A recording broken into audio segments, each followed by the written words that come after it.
మీరు చెప్పేటువంటి ధర్మము మహాభారతంలో ఉన్నదా? అందులో కనిపించడం లేదండి. అయితే ఆ ధర్మాన్ని వదిలిపెట్టండి అయ్యా.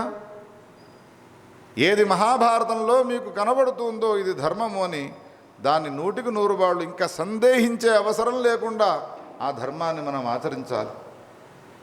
అంత గొప్పనైనటువంటి తీవ్రమైనటువంటి ప్రతిజ్ఞను చేసినటువంటి వ్యాసభగవానుడు మనకు కమ్మని కమనీయమైనటువంటి కథల మూలకముగా అనేక సందర్భాల్లో నేను చెబుతూ ఉంటాను.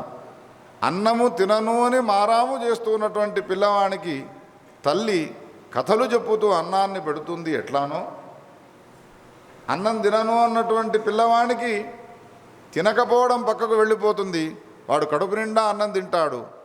నాయన అన్నం ఎట్లా తిన్నావురా నీవు అనంటే మా అమ్మకు తెలుసు. అమ్మ నీవు కడుపు నిండా అన్నం ఎట్లా పెట్టినావు అనంటే కథలను చెప్పుతూ పెట్టినాను. మనకు కూడా వ్యాసభగవానుడు కథామూలకముగా ధర్మాన్ని బోధిస్తాడు. ధర్మము అనేటువంటిది 2 రకాలుగా ఉంటుంది. అందులో ప్రవృత్తి ధర్మము, నివృత్తి ధర్మము అని. ఏది కర్మకాండతో కూడుకున్నటువంటి ధర్మం ఉన్నదో దాన్ని ప్రవృత్తి ధర్మము అని అంటారు. యజ్ఞయాగ వ్రత దానాదులు, నిద్రలేచినప్పటి నుండి పడుకునేంత వరకు మనము చేయవలసిన విధి విధానాలు, ఇవన్నీ కర్మకాండతో కూడుకున్న ధర్మాలు. ఇవన్నీ ఆచరించడం వలన మనస్సులో శుద్ధత ఏర్పడి శుద్ధమైనటువంటి మనస్సులో పరమాత్మ యొక్క స్వరూపాన్ని ఏ విధంగా దర్శించాలి, ఆత్మకు సంబంధించినటువంటి లక్షణం ఏమిటి, జగత్తుకు ఆత్మకు ఉన్నటువంటి సంబంధం ఏమిటి అనే విషయాలన్నింటినీ తెలియపరిచేటువంటి ధర్మాన్ని నివృత్తి ధర్మము అని అంటారు. కొన్ని గ్రంథాల్లో ప్రవృత్తి ధర్మం మాత్రమే తెలియపరచడం జరిగినది. కొన్ని గ్రంథములలో నివృత్తికి సంబంధించిన ధర్మం మాత్రమే తెలియపరచడం జరిగినది. ఈ 2 ధర్మాలకు సంబంధించినటువంటి విషయాన్ని తెలియపరిచినటువంటి బృహత్తరమైన గ్రంథం ఏదైనా ఉన్నదా అనంటే అది కేవలం మహాభారత ఇతిహాసం మాత్రమే. ఈనాడు సర్వధర్మాన్ పరిత్యజ్య మామేకం శరణం వ్రజ యదా యదా హి ధర్మస్య గ్లానిర్భవతి భారత అభ్యుత్థానమధర్మస్య తదాత్మానం సృజామ్యహం అనే ఈ శ్లోకాలన్నిటి కూడా చదువుతూ అద్వయ వేదాంతాన్ని అనేక మంది పొంది ఈనాటి వరకు నిత్యపారాయణ గ్రంథంగా పెట్టుకున్నటువంటి ఏ బృహత్తరమైనటువంటి వేదాంత గ్రంథమైనటువంటి ఏ ఉపనిషత్ స్వరూపమైనటువంటి భగవద్గీత గలదో ఆ భగవద్గీత మహాభారత ఇతిహాసంలోనే ఉన్నది. విశ్వం విష్ణురవ షట్కారో అని ప్రతి నిత్యము అందరి ఇళ్లలో పారాయణం చేసేటువంటి ఏ విష్ణు సహస్రనామాలు ఉన్నాయో అవి కూడా మహాభారత ఇతిహాసంలోనే ఉన్నాయి. శివునికి సంబంధించినటువంటి సహస్రనామాలు అవి ఇందులోనే ఉన్నాయి.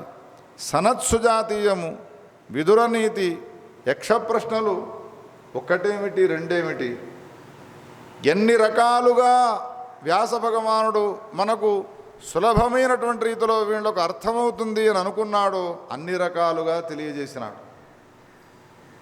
అక్కడ వినేటువంటి శ్రోత ఎవడు? మహాభారతంలో ప్రధానంగా అనంటే ధృతరాష్ట్రుడు ప్రధాన శ్రోత. అనేక మంది మహాత్ములంతా కూడా ఆయనకు బోధన చేసినారు. అటువంటి పరమోత్కృష్టమైనటువంటి మహాభారత ఇతిహాసాన్ని మనమంతా కూడా ఈనాటి నుండి వినబోతున్నాం. మహాభారతము కథ అనంటే పొరపాటే, మహాభారత కథామృతం. అందుకని వ్యాసదేవుని సుధను గ్రోలండి. వ్యాసదేవుని నోటి నుండి అనేక పురాణాలు వచ్చినాయి, కానీ ఒక అమృత వాగ్ఝరి అది ఏది అనంటే అది వ్యాసప్రోక్తమైనటువంటి ఈ మహాభారత ఇతిహాసమే. అందుకని దీన్ని చవిగొన్నటువంటి ఏ వ్యక్తులు ఉన్నారో, వ్యక్తులలో ఎవరికో గారెలంటే బాగా ఇష్టం ఉండి ఉండవచ్చును. తింటే గారెలే తినాలి, వింటే భారతమే వినాలి అన్నాడు. ఎవరికి ఏది రుచికరమైన పదార్థం ఉంటుందో, ఒకటి గులాబ్ జామున్ అంటే ఇష్టం, వాడేమంటాడు అంటే తింటే గులాబ్ జామునే తినాలి, వింటే భారతాన్నే వినాలి. తాత్పర్యం ఏమిటి అంటే నేను అనుభవించేటువంటి గొప్పనైనటువంటి అమృతాస్వాద గుళికలున్నాయో అటువంటిది నేను అనుభవించినట్టుగా మహాభారతాన్నే వినాలి. వ్యాసుడు ఇంకొక ప్రతిజ్ఞను కూడా చేసినాడు.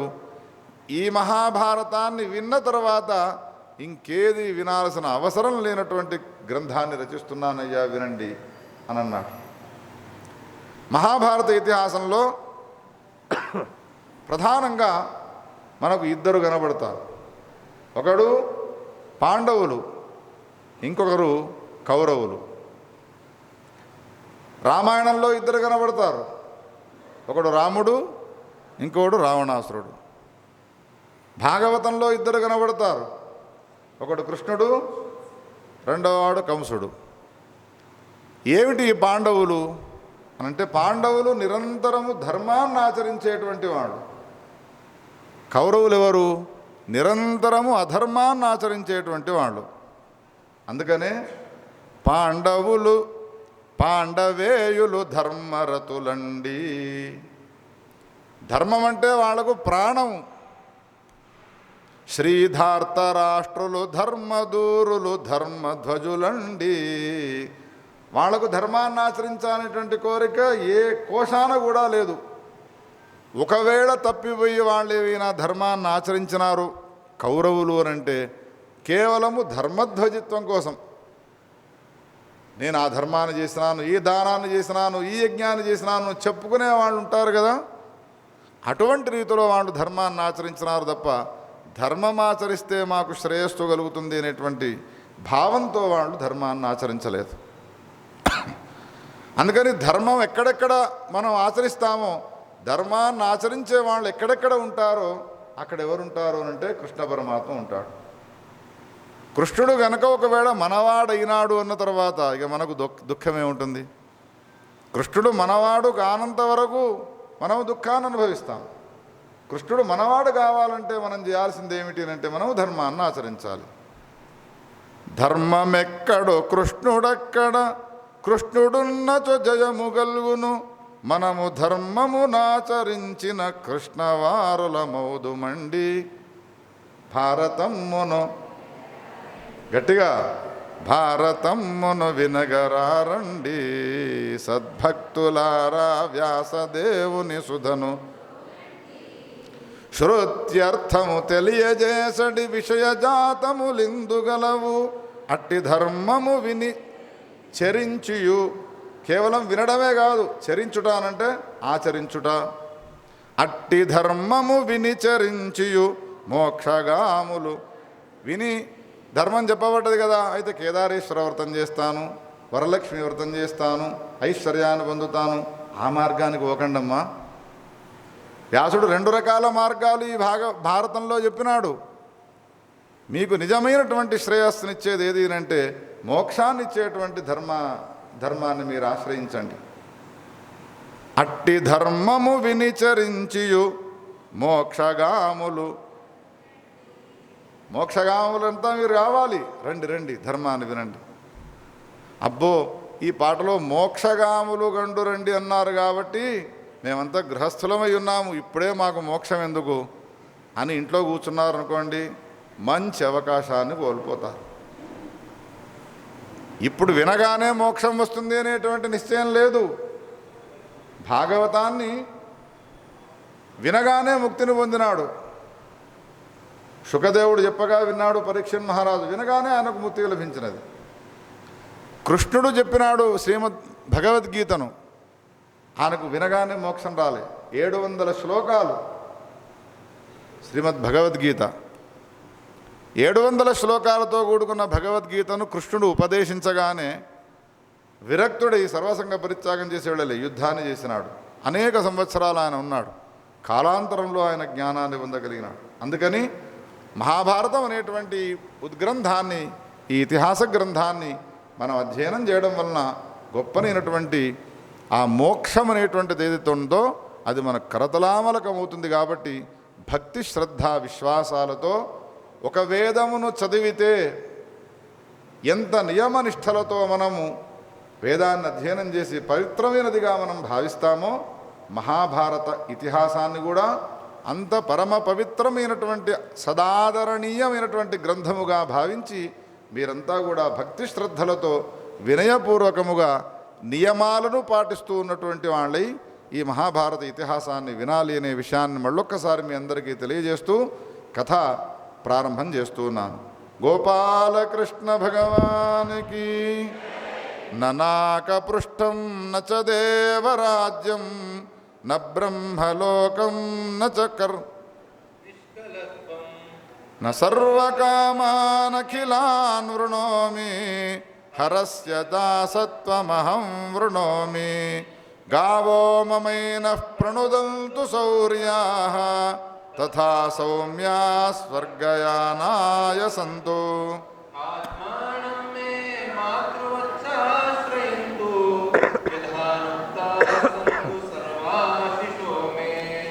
వేదో దధౌ విశదశాస్త్రమహాహియోగే నిష్ణాతశుద్ధమతిమందరమథ్యమానే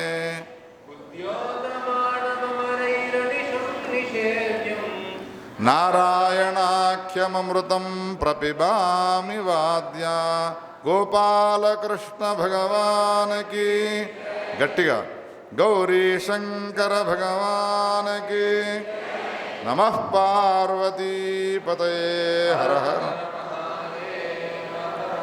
పరమ పవిత్రమైన మన భారతదేశంలో గోమతీ నది ప్రవహించేటువంటి చోట నైమిషారణ్యం అనే క్షేత్రం ఉన్నది. 82,000 మంది శౌనకాదుషులంతా కూడా సూత భగవానుడు చెప్పేటువంటి అనేక కథలను కథామృతాన్ని ఆస్వాదించినటువంటి పరమపావనమైనటువంటి క్షేత్రం నైమిషారణ్య క్షేత్రం. ఆ క్షేత్రంలో సూతుడు శౌనకాదులకు 18 మహాపురాణాలను చెప్పినాడు. అప్పుడు శౌనకాదుషులు ఏమడుగుతూ ఉన్నారు అనంటే, హే సూత, 18 మహాపురాణాలను వినిపించినావు. వేదవ్యాసుడు తమరి గురువు గారు మహాభారతం అనేటువంటి ఇతిహాసాన్ని రచించినాడట. ఆ మహాభారత ఇతిహాసాన్ని వినాలనేటువంటి కోరికతో ఉన్నాము. అందుకని ఆ మహాభారత ఇతిహాసాన్ని వినిపించండి అయ్యా అని ప్రార్థన చేసినారు. అప్పుడు సూతుడు శౌనకాదులకు మహాభారత ఇతిహాసానికి సంబంధించినటువంటి కథా అమృతాన్ని అందించినాడు. మా గురువు గారైనటువంటి వ్యాస భగవానుడు తాను రచించినటువంటి ఈ మహాభారత ఇతిహాసాన్ని వారి శిష్యులలో వైశంపాయనుడు అనేటువంటి పేరు గల శిష్యుడికి ఆమూలాగ్రముగా చెప్పినాడు. ఆయనకు బోధించినటువంటి ఆ కథను వైశంపాయనుడు జనమేజయ మహారాజు గారికి బోధించినాడు. జనమేజయ మహారాజు గారికి వైశంపాయనుడు చెప్పుతూ ఉండగా సూతుడనైనటువంటి నేను ఆ కథనంతా విన్నాను.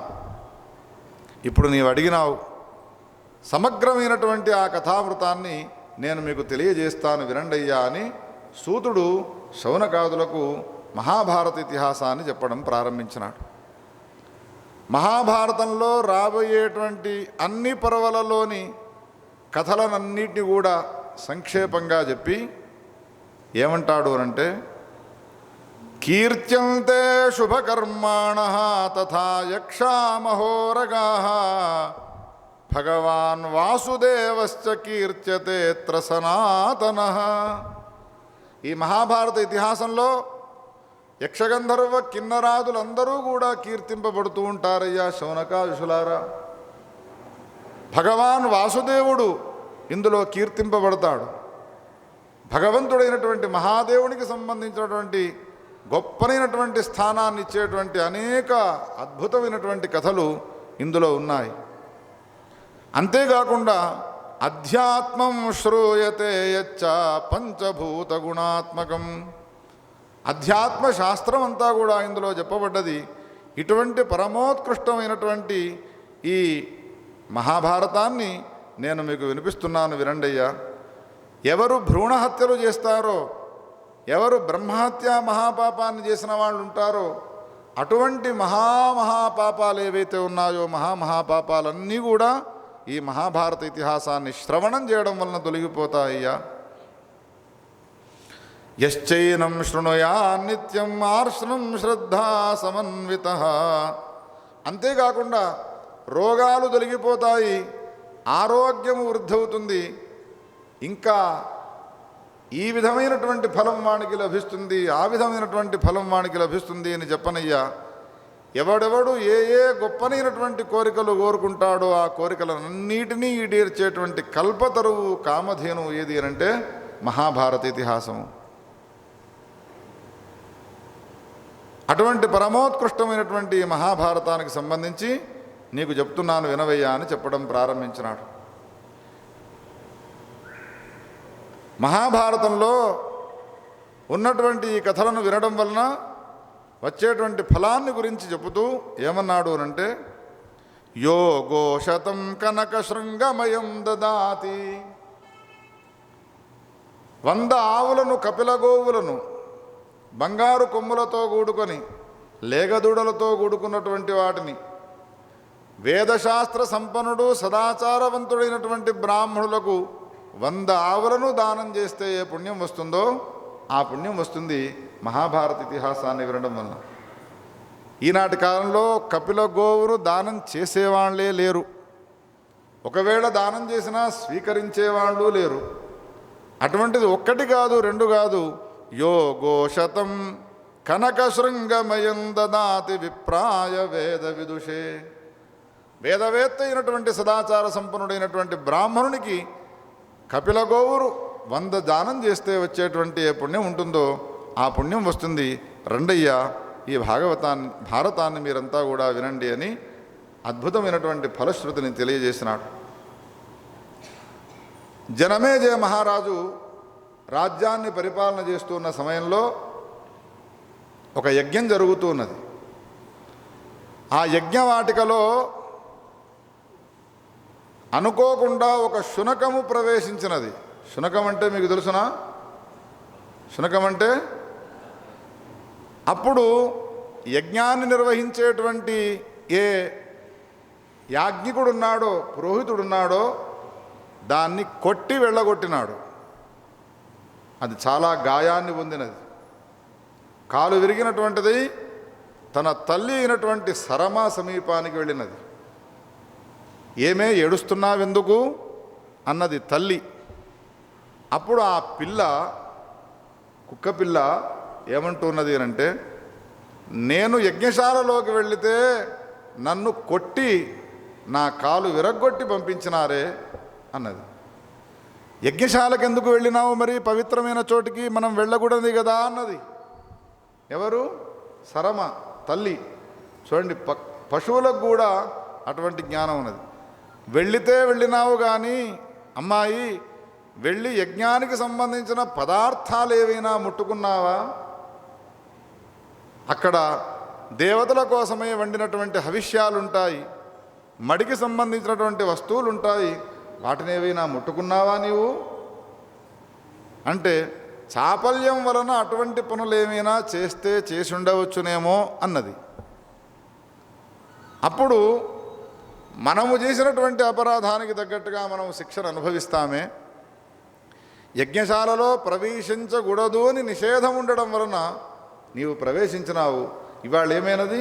నిన్ను దండించినాడు. అయినా నా కొడుకు అయినటువంటి నిన్ను దండించినాడు కాబట్టి ఈ యజ్ఞాన్ని ఆచరించేటువంటి ఏ రాజున్నాడు ఆయన సమీపానికి వెళుతున్నాను అని జనమేజయ మహారాజు గారి దగ్గరికి వెళ్ళి ఆ శునకము శాపం పెట్టినది.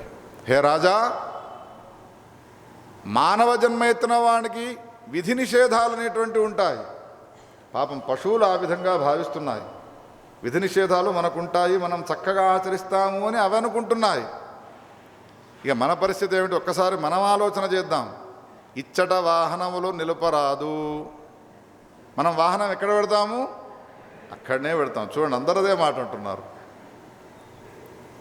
నిశ్శబ్దముగా ఉండవలను అనే బోర్డు ఉంటుంది, అక్కడనే అల్లరి చేస్తూ ఉంటారు. ఇచ్చట కొబ్బరికాయలు కొట్టకూడదు అని రాసి ఉంటుంది, అక్కడనే కొడతారు. ఏది నిషేధమై ఉంటుందో అది చేస్తారు. కానీ పశువులు ఏమనుకుంటున్నాయి? ఆ కుక్క ఏమన్నది అంటే, విధి నిషేధాలనేటువంటివి తెలుసుకొని మానవులు ప్రవర్తిస్తారు, పశువులమైనటువంటి మాకు అవన్నీ ఉంటాయ్యా. ఏదో తెలియక యజ్ఞశాలలో ప్రవేశించిన మాత్రాన దాని చెయ్యిని విరగ్గొట్టి నీవు నా బిడ్డకు దుఃఖాన్ని కలిగింపజేసినావు కాబట్టి అనతి కాలంలో నీకు దుఃఖం రాబోవుగాక అని శాపం పెట్టి వెళ్ళిపోయినది సరమ. ఆ కుక్కకు తల్లి. మహాభారత ఇతిహాసాన్ని రచించబోతూ మొట్టమొదట ఈ కథను చెప్పినాడు వ్యాస భగవానుడు. అంటే మన ఇంటిలో ఉన్నటువంటి ఒక పశువు, మన ఇంటిలో ఉన్నటువంటి ఒక పక్షి, మన ఇంటిలో సంచారం చేసేటువంటి జీవజంతువులు మనకు శ్రేయస్సును కలిగించాలి అని అంటే, వాటికి సంబంధించిన శాపనార్థాలు మనకు రాకుండా ఉండాలి అంటే పశుపక్షాదులను కూడా క్షేమంగా చూసుకోవాలి. అక్కడి నుండి మీరు ప్రారంభం చేయండి ధర్మాన్ని. ఎక్కడికో వెళ్ళి ఆనకు దానం చేసినాను, అక్కడికి వెళ్ళి గంగలో స్నానం చేసినాను, ఎక్కడనో గోదావరిలో స్నానం చేసినాను అంటావు. ఇంటికి వచ్చినటువంటి పశువుకు, ఇంట్లో ఉన్నటువంటి పక్షికి, ఇంట్లో ఉన్నటువంటి జీవరాశికి నీవేం చేస్తున్నావో మొట్టమొదట అక్కడి నుండి నీకు సంబంధించినటువంటి ధర్మమే జీవనాన్ని ఆలోచించవయ్యా. ఈ శాపాన్ని పెట్టి ఎప్పుడైతే వెళ్ళిపోయినదో ఆనాటి నుండి భయగ్రస్తుడైనాడు. కాలం గడుస్తూ ఉన్నది. ఈ కథను చెప్పిన తర్వాత సూతుడు శౌనకాదులకు పరమాద్భుతమైనటువంటి ఇంకొక కథను చెప్పినాడు. ఒక ఆశ్రమంలో గురువు గారు వేదశాస్త్రాలను చక్కగా పాఠం చెబుతూ ఉన్నాడు. అనేక మంది శిష్యులు ఉన్నారు. అందులో ప్రధానమైనటువంటి శిష్యులు 3 ఉన్నారు. ఆ 3లో మొదటి వాడిని పిలిచి గురువుగారు శిష్యునితో ఏమన్నాడు అనంటే, మీకు వేదాలు పురాణాలు చెప్పడం తర్వాత చెప్తాను, కానీ నోట్లోకి 5 వేళ్ళు వెళ్ళాలి అంటే మనం పొలాన్ని చక్కగా చూసుకోవాలిరా. అందుకని పొలంలోకి వెళ్ళి అన్నీ ప్రాంతాల్లోకి నీళ్లు చక్కగా వెళ్ళుతున్నాయా లేదా చూచిరాపోరా అని పంపించినాడు. అప్పుడు ఈ శిష్యుడు వెళ్ళి నీళ్లు గడుతూ ఉన్నాడు. కానీ ఒకచోట మాత్రము ఎంత కట్టగట్టినా కానీ నీళ్లు తొలగిపోతున్నాయి, కట్ట దించుకొని పారుతూ ఉన్నాయి. అప్పుడు ఈ శిష్యుడు ఏం చేసినాడు, తానే కట్టగా మారి నీళ్లు బయటికి వెళ్లకుండా ఆ పొలంలోనే ఉండేట్టుగా పడుకున్నాడు అడ్డకట్టుగా. పొద్దుటి పూట చెప్పినాను వీనికి నీళ్లు కట్టిరారా అని చెప్పి, ఇంకా రాలేదు వీడు, నిద్రాహారాలు మానివేసి అని రాత్రి దాకా చూచినాడు, రాలేదు. తెల్లవారి ఎదురు చూచినాడు, రాలేదు. 3 రోజుల తర్వాత కూడా రాకపోయే వరకు అప్పుడు గురువు గారు శిష్యుని యొక్క పేరును పిలుస్తూ పరిగెత్తుకుంటూ వెళ్ళి ఆ పొలాల్లో ఎప్పుడైతే గట్టిగా అరిచినాడో పేరును, గురువుగారు పిలిచినారా అని చెప్పి కట్టవలె పడుకో ఉన్నటువంటి శిష్యుడు పరిగెత్తుకుంటూ బయటికి వచ్చినాడు. ఏమిరా ఇక్కడ పడుకున్నావేమిటి? గురువుగారు, ఎంత నేను ప్రయత్నం చేసినా కానీ మట్టితో కట్టలేకపోయినాను, అందుకని నేనే కట్టగా మారి ఇక్కడ ఉన్నాను అనగానే గురువు యొక్క మాట యందు విశ్వాసాన్ని ఉంచినటువంటి ఆ శిష్యుని పైన వాత్సల్యం కలిగి గురువు గారు శిష్యునితో ఏమన్నాడు అంటే, ఒరే శిష్య, నా మాటను నీవు జవదాటకుండా నీ పొలానికి నీళ్లు కట్టినావు కాబట్టి అనేక సంవత్సరాలు నా సమీపంలో చేరి కృషి చేసి చదవవలసినటువంటి వేద భాగం అంతా కూడా నీకు స్ఫురించుగాక అని ఆశీర్వాదం చేసినాడు. భక్తవత్సల భగవానికి. ఇది అయిపోయిన తర్వాత ఇంకొక గురువు ఉన్నాడు, ఇంకొక శిష్యుడు. ఆ శిష్యుడిని పిలిచి శిష్యునితో ఏమన్నాడు అంటే, ఒరే శిష్య, నీవు ఇంత లావుగా ఉన్నావెందుకు అన్నాడు. అప్పుడు శిష్యుడు అన్నాడు, గురువుగారు, ప్రతిరోజు గ్రామంలోకి వెళ్ళి యాచించి భిక్షాటన చేసి వచ్చినటువంటి ఆహారాన్ని స్వీకరిస్తున్నాను కావున లావుగా ఉన్నాను అన్నాడు. అప్పుడు గురువుగారు ఏమన్నాడు శిష్యుడితో అనంటే, అయితే ఈనాటి నుండి నీవు భిక్షాటన చేసినటువంటి అన్నాన్ని స్వీకరించవద్దు అన్నాడు, పశువులను పోషించాలి, వెళ్ళు అన్నాడు. అప్పుడు శిష్యుడు పశువులను మేపడానికి అరణ్యానికి వెళ్ళినాడు. 1 నెల రోజులు చూచినాడు గురువుగారు, కానీ వాడు లావు తగ్గలేదు, బక్క చిక్కిపోలేదు. శిష్యుణ్ణి పిలిచినాడు, ఒరే, ఇంకా నీవు లావు తగ్గలేదు, బక్క చిక్కిపోలేదు, ఎందుకు ఆహారం తినడం మానేసినావా లేదా అన్నాడు. అంటే అప్పుడు శిష్యుడు అన్నాడు, గురువుగారు, అడవికి వెళుతున్నాను, మీరు చెప్పిన ప్రకారంగా అన్నాన్ని తీసుకువెళ్ళడం లేదు, కానీ ఆవుల పాలు తాగుతున్నాను ఆకలినప్పుడల్లా అన్నాడు. ఎప్పుడు ఆకలితే అప్పుడు ఆవుల పాలను పితుక్కొని తాగుతూ ఉన్నాడు. అప్పుడు గురువుగారు అన్నాడు, ఇవాళటి నుండి ఆవుల పాలు తాగడానికి వీల్లేదు అన్నాడు. నెల రోజులు గడిచిపోయినది. ఆ తర్వాత మళ్ళీ గురువుగారు శిష్యుడిని చూచినాడు. నెల రోజుల క్రితము ఏ విధంగా లావుగా ఉన్నాడో ఏమాత్రమూ తగ్గలేదు. శిష్యుడిని పిలిచి అడిగినాడు, ఒరేయ్, ఇంకా నీవు లావు తగ్గలేదు కదా, ఎట్లా నీవు ఈ శరీరాన్ని అట్లానే ఉంచుకుంటున్నావు అని అడిగితే, గురువుగారు మీరు పాలు తాగవద్దు అన్నారు. లేగదూడలు పాలు తాగుతూ ఉంటే ఆ దూడల ముఖానికి ఉన్నటువంటి నురుగును దాగి నేను కాలాన్ని గడుపుతున్నాను ఆకలినప్పుడల్లా అన్నాడు. గురువుగారు అన్నాడు, ఇవాటి నుంచి ఆ నురును కూడా నీవు తాగడానికి వీల్లేదు అని నిషేధం చేసినాడు. మనబోటి శిష్యులమే ఆ గురువుగారి దగ్గర ఉంటే ఇంకా లోకంలో ఎంతమంది గురువులు లేరు అక్కడికి పోదామని పరిగెత్తేవాళ్ళు. కానీ ఆ శిష్యుడు మాత్రము వెళ్లకుండా అక్కడనే ఉన్నాడు. ఇంతలో ఏమైనది, ఒకనాడు ఆలోచనలో పడ్డాడు శిష్యుడు. యాచన చేసి అన్నాన్ని అడిగితే అన్నం తినవద్దన్నాడు గురువుగారు. అంతేకాదు ఆవు పాలను తాగవద్దన్నాడు. లేగదూడల ముఖానికి అంటినటువంటి నురుగను కూడా తినవద్దు అని అన్నాడు. ఆకలితో మటమట మండిపోతున్నది కడుపు. అప్పుడు ఏం చేసినాడు, అడవిలో పశువులన్నింటినీ కూడా ఆశ్రమానికి పంపుతూ జిల్లేడి ఆకులను తెంపినాడు తిందామని. ఆ చెట్టు తప్ప ఇంకేమీ కనిపించలేదు అక్కడ. ఆ సమయంలో అందులో ఉన్నటువంటి